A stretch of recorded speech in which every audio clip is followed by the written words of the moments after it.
Eh bien finalement le voici, ce Ford F-150 de 1995, je l'ai récupéré aujourd'hui même. J'en ai fait ma série de photos, j'en ai pris pas mal de photos, hein. Il est vraiment chouette, vraiment joli, très photogénique aussi. Et voilà, je viens d'en faire un petit tour de conduite, un nouveau tour, parce que je l'avais déjà essayé il y a 3 semaines de cela.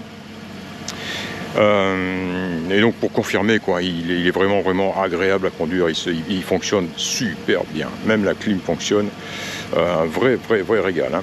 Alors la raison pour laquelle il était chez ce mécano pendant si longtemps, c'est qu'il avait une fuite collecteur d'échappement qui était vraiment désagréable, comme ça l'est toujours, enfin souvent, et souvent sur ces modèles là, à ce niveau là, côté passager.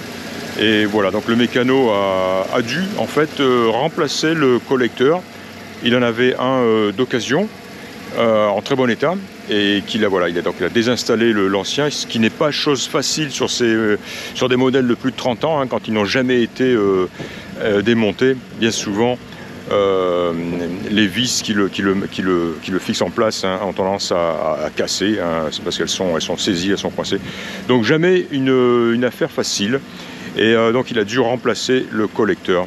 Et le joint évidemment quoi. Alors il a aussi ce truc avait un autre problème, c'était je vais l'arrêter, tiens, j'aime pas laisser tourner, surtout qu'il fait chaud aujourd'hui, j'aime pas laisser tourner des engins comme ça au ralenti.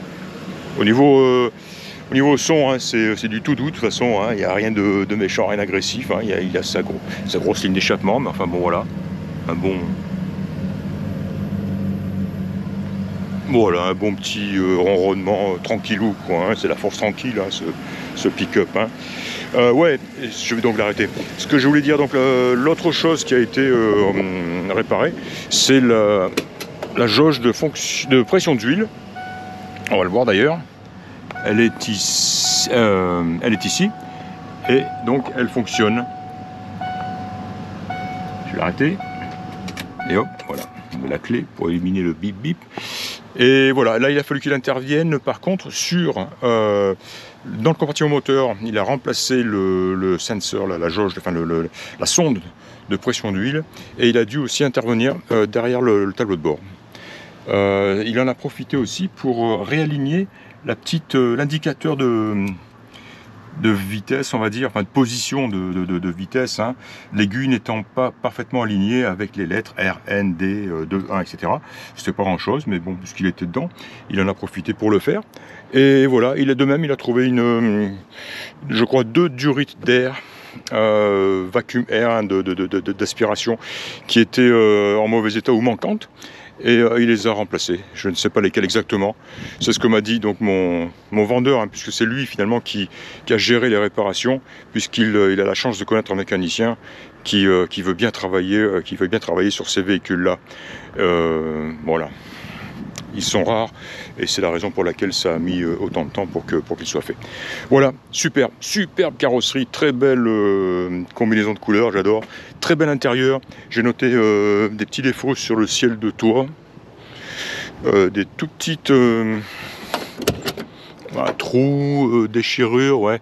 Voilà, il y en a un ici et un peu plus loin là-bas. Voilà, c'est dommage parce que sinon le ciel de toit est en parfait état, il est magnifique, de même que le tableau de bord, le haut tableau de bord et la sellerie, très belle sellerie, moquette et tout, qui semble être d'origine, mais en très bon état. Il est équipé d'un accoudoir ici, qui fait office de siège central, voilà, avec ceinture de sécurité à l'arrière aussi évidemment. Voilà, vitre électrique. Ce que j'ai noté aussi, il y a de beaux pneumatiques. Il a une très belle benne aussi, puisqu'il a un Duraliner, protection de benne aussi, qui est en très bon état. Et des choses comme les joints, hein, tout ce qui est joints d'étanchéité, ils sont en parfait état. Les lèche-glaces extérieures, intérieures sont en parfait état. Peut-être ils ont été remplacés à un moment donné, je ne sais pas.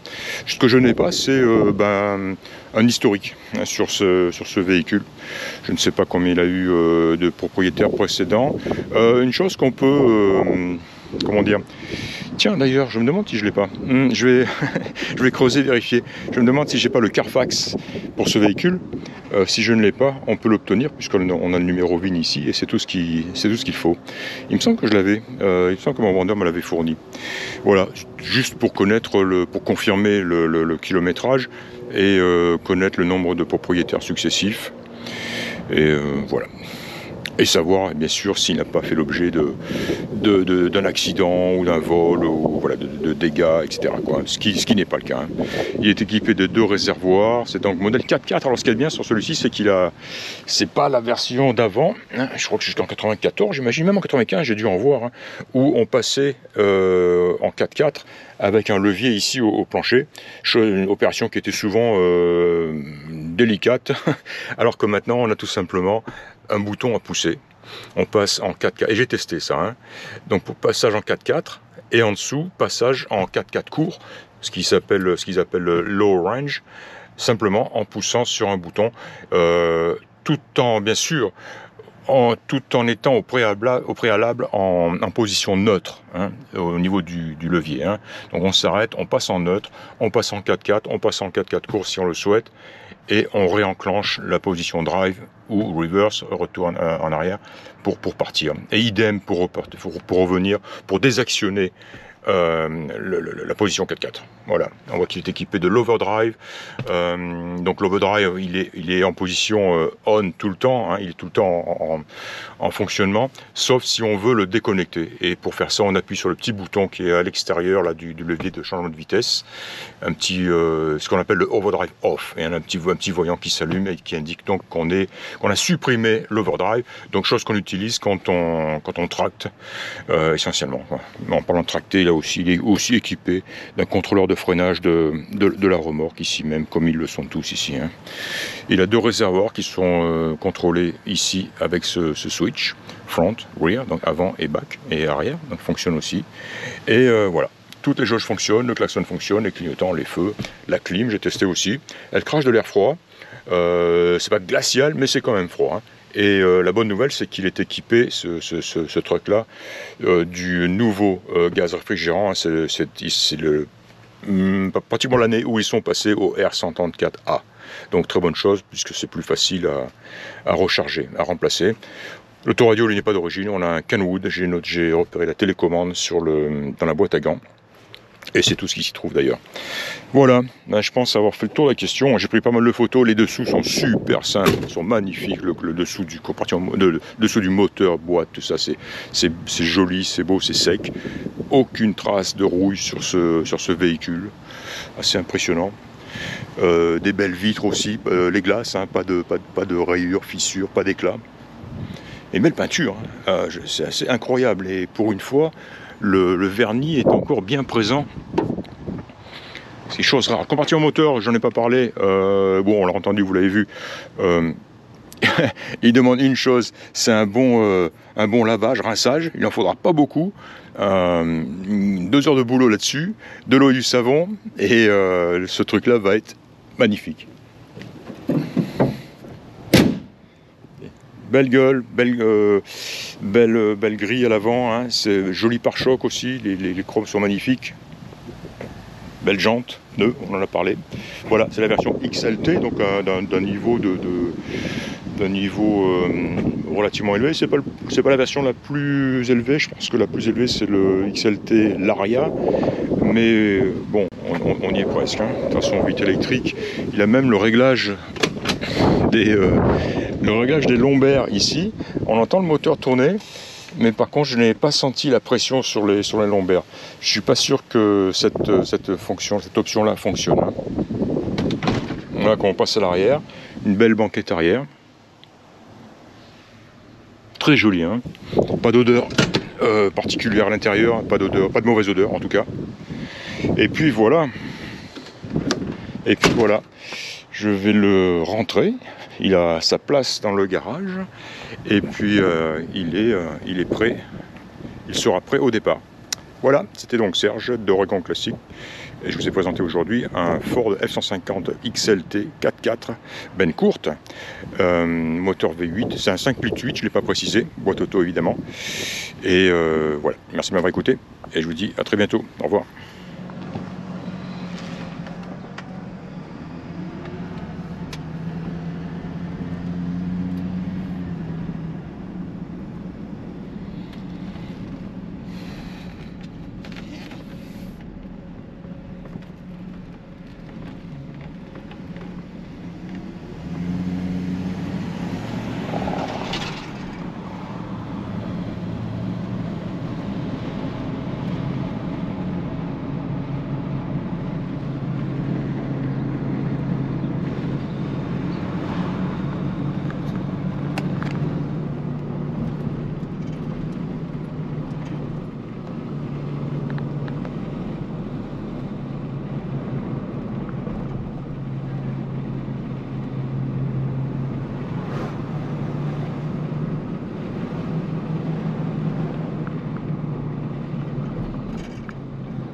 Oh yeah.